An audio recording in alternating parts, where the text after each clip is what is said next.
After a long night at sea, the fishermen of Sri Lanka are landing their catch.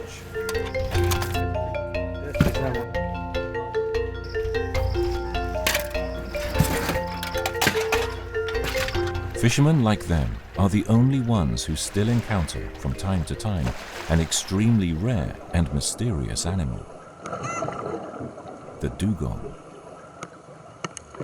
This marine mammal is around 3 meters long, weighs about 400 kilos, and has an average lifespan of 70 years.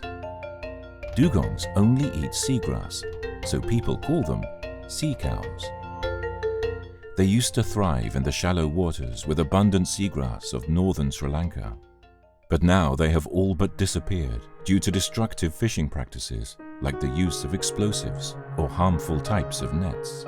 They lay large gill nets across the seagrass, which are about 2 kilometers long, are a serious threat, and most of the dugongs that are killed are caught in these nets. And we are getting about on average, one dugong per month being caught within this area during this period.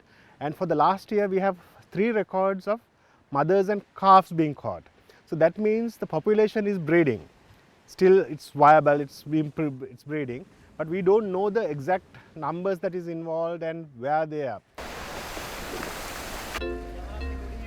Prasanna and his team of marine biologists from the Ocean Resources Conservation Association are tasked with finding the last Sri Lankan dugongs in an effort to bring the species back from the brink of extinction. We will use the sonar to try and locate the seagrass beds. To save the dugongs, the researchers must learn as much as they can about their favorite habitat and food, seagrasses. So then what we do is we just use the grab to check the bottom. You get samples of whatever is at the bottom.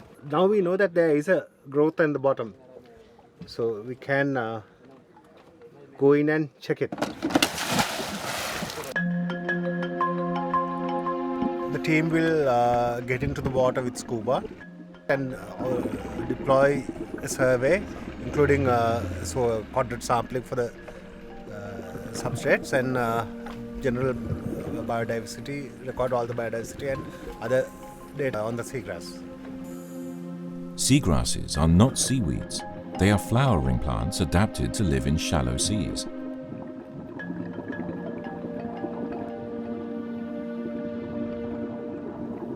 They are essential for many species, but occupy only 0.2% of the world's oceans.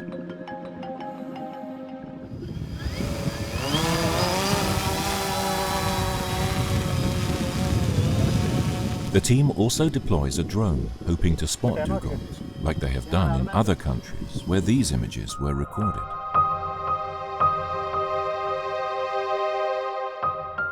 The dugongs' range extends far beyond Sri Lanka. They inhabit coastal and island waters of the Indian and Pacific Oceans, from East Africa to Vanuatu. But the dugong population has declined so severely in most of its range that it has been on the world's red list of threatened species for years.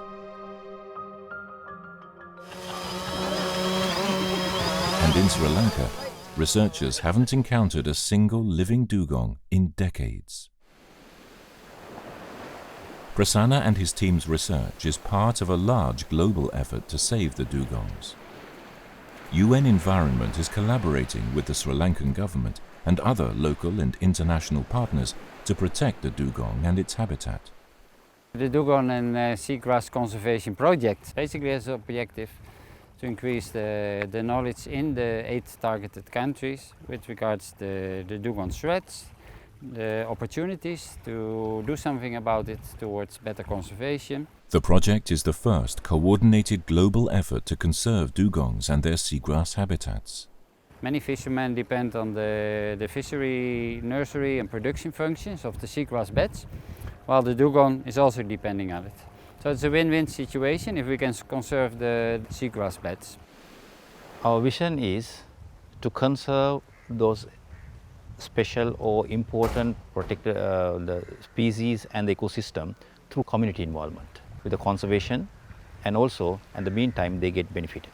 they are benefited to get tourism and the sustainable fisheries. The Dugong and Seagrass Conservation Project raises awareness of the negative impact of destructive fishing on the dugong, the seagrass, and fishermen's livelihoods, as well as of the importance of using environmentally friendly nets. ඒ නිසා මේ අපේ අය මේ අර තහනම් දැල් තංගුස් දැල් රස්සාවත් ඉස්සර කරා ඒක එපයි කියලා ඒක අර පරිසරයට හානි කරයි කියලා අපිට මේ කැස්බෑ සංරක්ෂණ දෙපාර්තමේන්තුවෙන් අපිට අර මේ දැල් දුන්නා. ඉතින් ඒ දැල් වලින් තමයි දැන් රස්සාව කරන් යන්නේ. දැන් අරවල තියෙන ආදායම නෙමෙයි මේකේ අඩුයි. In exchange for the adoption of the new environmentally friendly nets, fishermen families were given alternative means to generate income.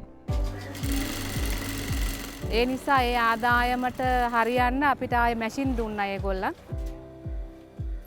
A sewing workshop was created where women were trained and now produce garments, earning a salary. අපි දැන් මේ machine වලින් අපි මහනවා. උදේට මහන්න ගියා මං හවසට එන්නේ මහලා ඉතින් ඒ හා සම්බන්ධව දව අපිට බතික් වැඩසටහනකුත් දෙනවයි කියලා තියෙනවා. ඒකයි දැන් ඒගොල්ලන් අපිට දිගටම අර බෑග් වගේ දේවලුත් මහන්න දෙනවා. ඉතින් ඒවත් මහනවා අපි ඒ නිසා දැන් අර මහන එකයි මේකයි දෙකම එක සමානව ඉතින් කරගෙන යනවා ඉතින්.